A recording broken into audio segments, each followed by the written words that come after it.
তোমাকে এখন তোলা হবে, তোমাকে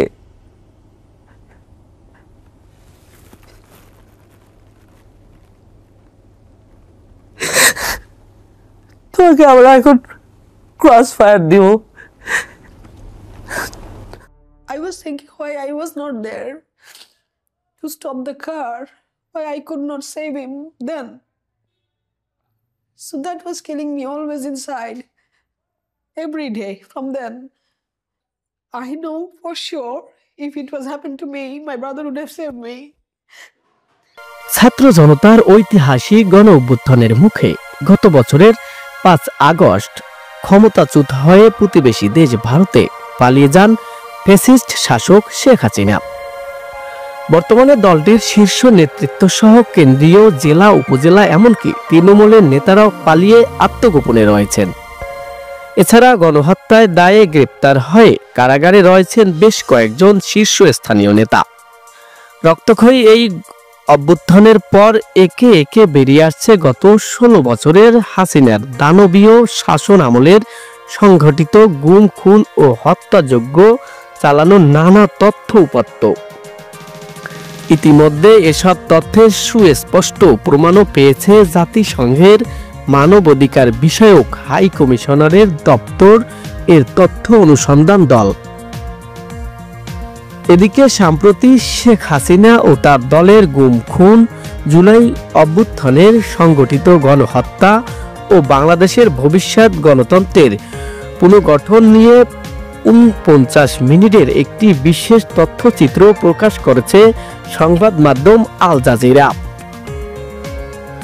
শুক্রবার প্রকাশিত এ তথ্যচিত্রে সাক্ষাৎকার দেওয়া হয় অন্তর্বর্তী সরকারের প্রধান উপদেষ্টা ডক্টর মোহাম্মদ ইউনূস ও সেনা প্রধান জেনারেল ওয়াকারুজ্জামান সহ একাধিক শীর্ষ কর্মকর্তা, আইনজীবীর।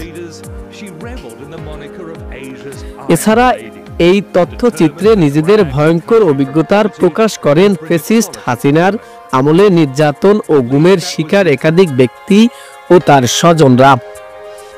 তাদের কণ্ঠে উঠে আসে পতিত ফ্যাসিবাদী সরকারের আয়নাঘর সহ বিভিন্ন অপকর্মের চিত্র।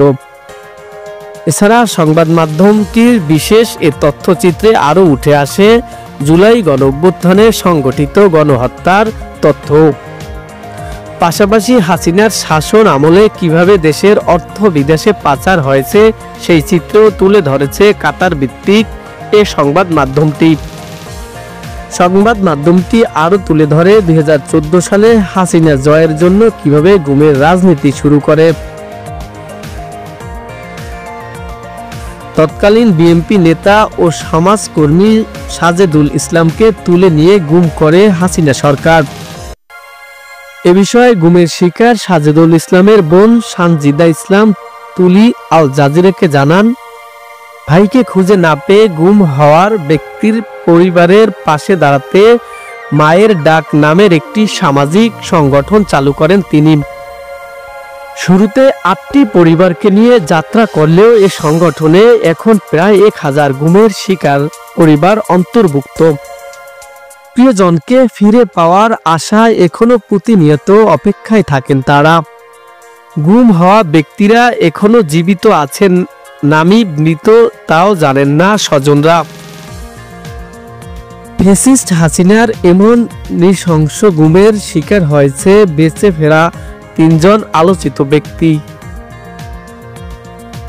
তারা হলেন মোহাম্মদ কাদের চৌধুরী, আব্দুল্লাহিল আমান আজমি, ব্যারিস্টার আরমান। 5 আগস্ট হাসিনা পালানোর পর তাদেরকে ছেড়ে দেওয়া হয়। এই 3 জনকে আটকে রাখা হয় আয়না ঘরে। ডিজিএফআই দ্বারা নিয়ন্ত্রিত নির্জন অন্ধকার রুমে বছরের পর বছর আটকে রাখা হয় তাদের।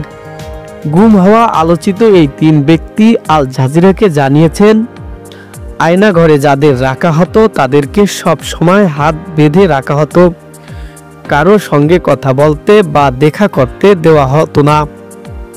আব্দুল্লাহিল আমান আজমি আল জাজিরাকে বলেন, অন্ধকার একটি ছোট্ট রুমে তাকে চোখ বেঁধে মুখোশ পরিয়ে রাখা হতো। আশপাশের কোনো শব্দ শুনতে পেতেন না তিনি। ফ্যাসিস্ট হাসিনা পালানোর পর একে একে সামনে আসতে থাকে নৃশংস আয়নাঘরের চিত্র। গত ফেব্রুয়ারি মাসে রাষ্ট্রীয় গোয়েন্দা সংস্থার দ্বারা পরিচালিত এসব গুমঘর পরিদর্শন করেন প্রধান উপদেষ্টা ডক্টর মোহাম্মদ ইউনূস। হাসিনার আমলে গুমের শিকার আরও একজন, রাজন ব্যাপারী। তার গুম হওয়ার কারণ ও তার ওপর চালানো নৃশংসতা নির্যাতনের কথা তুলে ধরেছেন আল জাজিরা। সংবাদ মাধ্যমটিতে তিনি জানিয়েছেন, বিএনপি চেয়ারপারসন খালেদা জিয়ার বিরুদ্ধে দেওয়া মিথ্যা মামলাগুলোর ত্রুটি নিয়ে একটি বই লেখেন তিনি। এই অপরাধে বন্দুক ঠেকিয়ে তাকে তুলে নিয়ে যায় আইন শৃঙ্খলা রক্ষাকারী বাহিনী। মুখে কালো কাপড় বেঁধে কোথায় নিয়ে যাওয়া হয়েছে তার কিছুই জানতেন না রাজন। দিনের পর দিন নৃশংস নির্যাতন চালিয়ে তার কাছ থেকে জানতে চাওয়া হয় কেন তিনি খালেদা জিয়াকে নিয়ে বই লিখেছেন।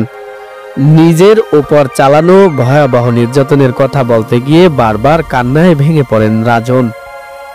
গুম, খুন, বিচার বহির্ভূত হত্যার পাশাপাশি বাংলাদেশকে অর্থনৈতিকভাবে দেউলিয়ার দ্বারপ্রান্তে নিয়ে গিয়েছিলেন শেখ হাসিনা।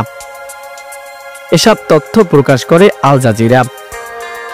IMF এর সাবেক অর্থনীতিবিদ ও বাংলাদেশ ব্যাংকের বর্তমান governor doctor Ahsan H Mansur আল জাজিরাকে জানিয়েছেন, শেখ হাসিনার শাসন আমলে ব্যাংক ডাকাতি হয়েছে। হাসিনা বিভিন্ন কোম্পানিকে হাজার হাজার টাকা ঋণ দেওয়ার নির্দেশ দিয়েছিলেন। তিনি বলেন, শুধু ব্যাংকগুলোকে নিয়ন্ত্রণ করা নয়, নিয়ন্ত্রণের নামে রাষ্ট্রীয়ভাবে ব্যাংক ডাকাতি করার সুযোগ দেওয়া হয়েছে, আর এসব অর্থ দেশের বাইরে পাচার করা হয়েছে। We don't shoot at the civilian. It's not in our culture.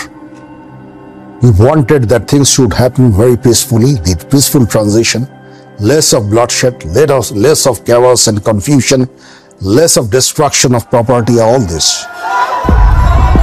With the army holding back, the seemingly impregnable regime fell like a house of cards.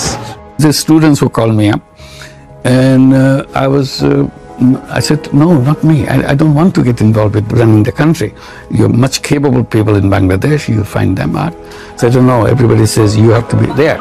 আমাদের অন্তর্বর্তীকালীন সরকারের Nahid Islam, who led the student protests, told him there was no one else. তখন ভেবেছে যে আমাদের এমন একজন ব্যক্তি দরকার এই মুহূর্তে, যে যার একটা সর্বজন গ্রহণযোগ্যতা আছে, পিপল যাকে অ্যাকসেপ্ট করবে, এবং ইন্টারন্যাশনালিও যার একটা অ্যাকসেপ্টেন্স আছে, যে এই জুলাই রেভলিউশনটাকে বিশ্বের সামনে তুলে ধরতে পারবে। সো ডক্টর ইউনূস এরকম একজন ক্যারেক্টার, আমরা তার কোনো বিকল্প আসলে পাইনি। At the time, Dr. Yunus had been in Paris, avoiding one of the regime's frequent attempts to jail him. People, I have never seen in my 28 years of IMF career in any country this level of state intervention with private sector oligarchs to take over the whole banking system. Not to control those banks only, control and rob, take the money out of the country.